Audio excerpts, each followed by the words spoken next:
আজি আছিল আমাৰ পূব মাজুলী মহাবিদ্যালয়ৰ নৱাগত সভা। আহকচোন চাওঁ নৱাগত সভাত কিনো হ'ল। আৰু ভিডিঅ'টো আৰম্ভ কৰাৰ আগতে যদি মোৰ চেনেলটো এতিয়ালৈকে ছাবস্ক্ৰাইব কৰা নাই তেতিয়াহ'লে মোৰ চেনেলটো ছাবস্ক্ৰাইব কৰি দিয়ক। আহি আছে আগলৈ ধামাকা ভিডিঅ'। তেতিয়াহ'লে ভিডিঅ'টো আৰম্ভ কৰোঁ। পতাকা উত্তোলন বিদ্যালয়ে নৱাগত সভাৰ কাৰ্যসূচী আৰম্ভ কৰা হৈছিল। তাৰ পাছতেই আৰম্ভ হৈছিল বিভিন্ন ধৰণৰ কাৰ্যসূচী। আহক চাওঁ কি হৈছিল।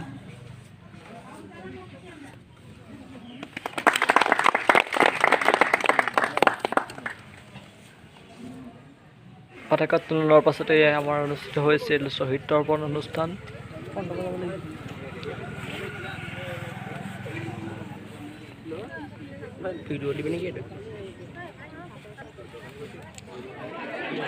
এয়া আছিল নৱাগতসকলক মহাবিদ্যালয়লৈ আদৰণীয়ভাৱে আমাৰ নৱাগতসকলক গেটৰ বাহিৰত ৰখোৱা হৈছিল আৰু পুৰণি ছাত্ৰ ছাত্ৰীসকলক সম্ভাষণ জনাবৰ বাবে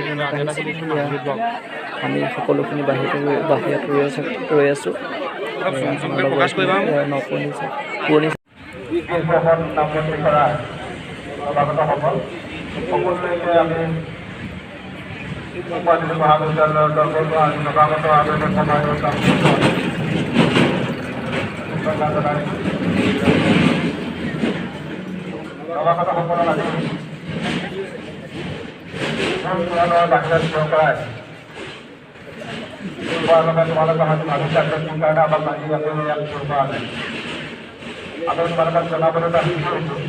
মহাবিদ্যালয় প্ৰতিষ্ঠা কালৰ পৰা আমি এনেধৰণে যিসকল নৱাগত মাজুলী মহাবিদ্যালয়ৰ নামভৰ্তি কৰিবলৈ আহে সেইসকলক আধ্যাত্মিক ভাৱধাৰাৰ জৰিয়তে আমি ভোটদাতাসহ তেওঁলোকক মহাবিদ্যালয়ৰ চৌহদৰ ভিতৰতে আদৰণি জনাই দিওঁ আৰু তেওঁলোকক আমি এই আদৰণিৰ জৰিয়তে এইটোকে আমি প্ৰতিবন্ধ কৰিব বিচাৰোঁ যে ভগৱানৰ ওচৰত প্ৰাৰ্থনা জনাই আজি তেওঁলোকৰ কাৰণে প্ৰাৰ্থনা জনাব বিচাৰোঁ। তেওঁলোকে যি উদ্দেশ্যেৰে এই মহাবিদ্যালয়লৈ আহিছে সেই উদ্দেশ্যে তেওঁলোকৰ সফল আৰু মহাবিদ্যালয়খনৰ তেওঁলোকৰ দ্বাৰাই আমাৰ উন্নতি হওক, তেওঁলোকৰ দ্বাৰা তেওঁলোকৰ অঞ্চলটো তেওঁলোকৰ গাঁওখন পৰিয়ালবৰ্গ সকলোৰে উন্নতি হওক তাকে আমি কামনা কৰোঁ। আমি আজি আনুষ্ঠানিকভাৱে বহুদিন পাছত নামভৰ্তি হৈ যোৱাৰ বহুদিন পাছত অৰ্থাৎ COVID-19 ফলত সৃষ্টি হোৱা বিভিন্ন অসুবিধাৰ বাবে আমি ছাত্ৰ ছাত্ৰীসকলৰ নামভৰ্তিৰ পাছতেই নৱাগত আদৰণি সভা অনুষ্ঠিত কৰি এইধৰণে আদৰণি জনাব লাগিছিল, কিন্তু আমি সেই কাৰ্যসূচী সেই সময়ত পালন কৰিব নোৱাৰিলোঁ। আজি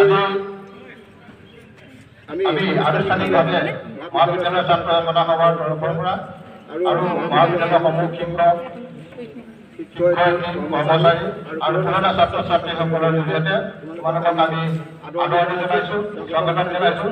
তোমালোকে কি উদ্দেশ্যেৰে মহাবিদ্যালয় আহিছে সেয়া তোমালোকৰ সফল হ'ব। আমি এয়া শৰাই চাকি বন্তি জ্বলাই তোমালোকলৈ আমি আগবঢ়াইছোঁ। তোমালোকে আগবাঢ়ি আহি মহাবিদ্যালয়ৰ চৌহদত প্ৰৱেশ কৰিবৰ কাৰণে আমি অনুৰোধ জনাইছোঁ।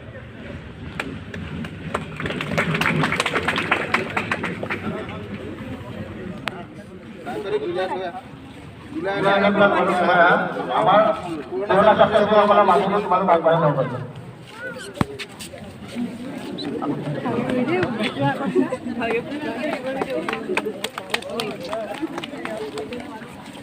আৰু আমি এনেদৰে মহাবিদ্যালয়ৰ ভিতৰলৈ সোমাই গ'লোঁ এক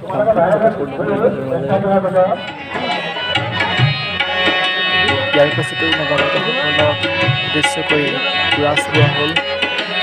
কুৰাছে আমাৰ নৱাগতসকলৰ আজি এই সভাখনি আৰম্ভ কৰা হৈছিল।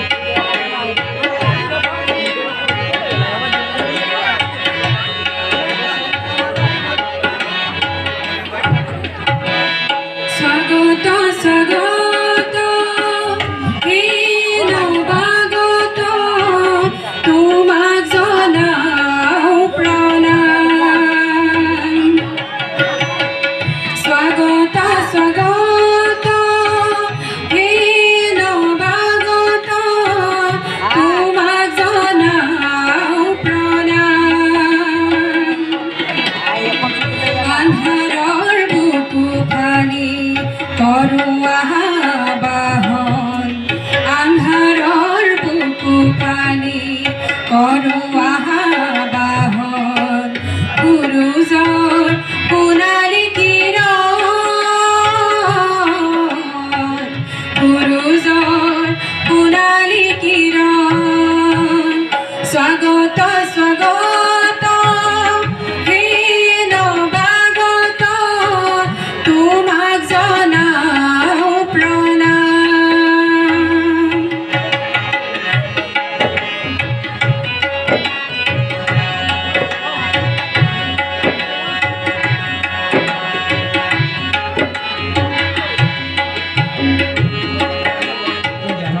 আপোনালোকক বিশেষ একো দিয়াৰ পৰামৰ্শ হিতাস্ত কৰা নাই।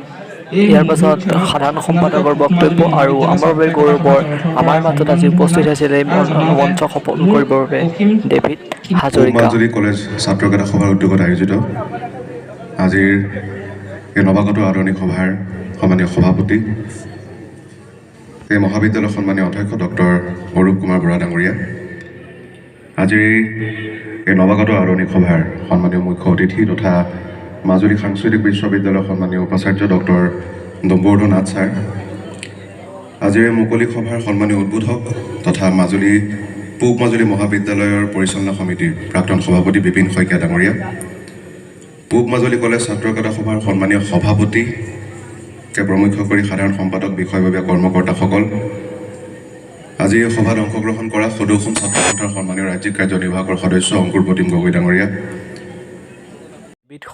ডেভিড হাজৰিকাই আমাৰ বক্তব্য আৰম্ভ কৰিছিল। তেওঁ উদাত্ত কণ্ঠেৰে তেওঁ আজি এই সভাখন সুন্দৰ বক্তব্য দাঙি ধৰিছিল। এনেদৰে আজিৰ দিনটোৰ কাৰ্যসূচী চলি আছিল।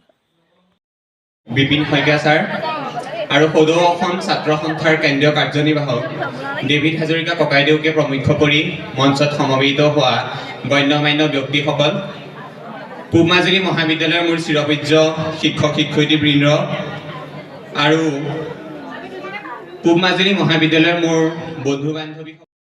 এয়া আছিল পূব মাজুলী মহাবিদ্যালয়ৰ গৌৰৱৰ প্ৰাক্তন ছাত্ৰ দেৱজিৎ শইকীয়াৰ ভাষণ। সমাপ্ত হৈছিল মুকলি সভাৰ কাৰ্যসূচী। সাংস্কৃতিক অনুষ্ঠানৰ ভিডিঅ'সমূহ আপোনালোকে চাবলৈ হ'লে মোৰ চেনেলটো ছাবস্ক্ৰাইব কৰক। আহি আছে সাংস্কৃতিক অনুষ্ঠানৰ ভিডিঅ'সমূহ, তেতিয়ালৈ অপেক্ষা কৰক।